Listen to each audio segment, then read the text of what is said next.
सुनेत्रा पवार यांच्या सख्या भावाला शिक्षा करण्याची हिंमत सरकारमध्ये आहे का? ओमराजेंना दमानियांचे 6 खतरनाक असे प्रश्न आपण जाणून घेणार आहोत. पवनराजे निंबाळकर हत्याकांडाच्या निकालानंतर खासदार ओमराजे निंबाळकर यांच्या राजकीय निर्णयाकडे सर्वांचे लक्ष लागले होते. ओमराजे पक्षांतर करणार आहेत असे शिवसेना ठाकरे पक्षाकडून सांगण्यात येत होते. मात्र रविवारी ओमराजे यांनी धाराशिव तालुक्यातील गोवर्धनवाडी येथे जाऊन कार्यकर्त्यांशी संवाद साधला आणि त्यानंतर आपला उपमुख्यमंत्री एकनाथ शिंदे यांच्या नेतृत्वातील शिवसेनेसोबत जाण्याचा निर्णय पक्का असल्याचे जाहीर केले. यावरून सामाजिक कार्यकर्त्या अंजली दमानिया यांनी टीकास्त्र सोडले आहे. सुनेत्रा पवारांच्या सख्या भावाला शिक्षा करण्याची हिंमत सरकारमध्ये आहे का?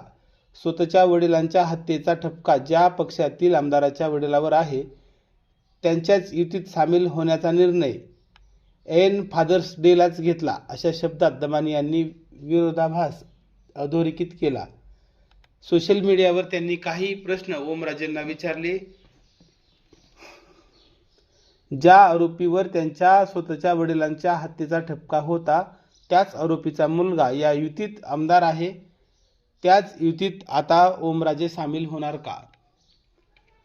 त्याच आरोपीच्या भगिनी आज त्याच युतीत उपमुख्यमंत्रीपदी आहेत, तरीही त्याच युतीसोबत जाणार का? आणि त्यांना खरोखर वाटतं का की हे सरकार त्यांच्या वडिलांच्या मारेकराला शिक्षा देईल, खरंच न्याय मिळेल, असे दमानिया यांनी म्हटलं आहे. सुनेत्रा पवारांच्या सख्या भावाला शिक्षा करण्याची हिंमत खरंच या सरकारमध्ये आहे का? भाजपच्याच आमदाराच्या वडिलाविरुद्ध खरंच कारवाई होईल का? हे सगळं उघड्या डोळ्यांनी पाहूनही ते याच युती सरकारमध्ये जाणार का?